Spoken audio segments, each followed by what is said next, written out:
Ūdens elektrolīzes ūdeņraža ieguvēji. Lai iegūtu ūdeņradi, ko var izmantot elektrības uzkraušanai, nepieciešams ir trauks ar elektrolītu šķīdumu. Tīrs ūdens ir vājš elektrības vadītājs.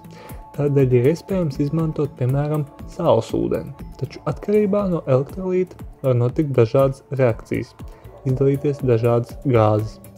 Ūdens elektrolīzes gadījumā traukā ievietojot divus elektrodus un pievedot līdzstrāvu, pie katoda izdalās ūdeņradus un pie anoda skābeklis. Lai šīs gāzes sadalītu, ir iespējams izmantot membrānu daļiņu pārnesē, taču ir izstrādāts jauns princips, izmantojot speciāli izgatavotus elektrodus, kur gāze tiek atdalīta pēc peldspējas principa.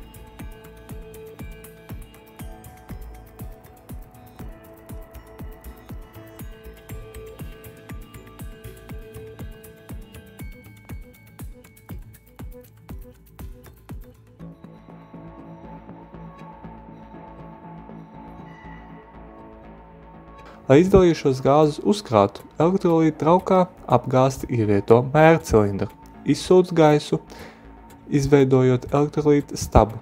Elektrolīzes procesā izdalījušās gāzes uzkrāsies mērcilindrā.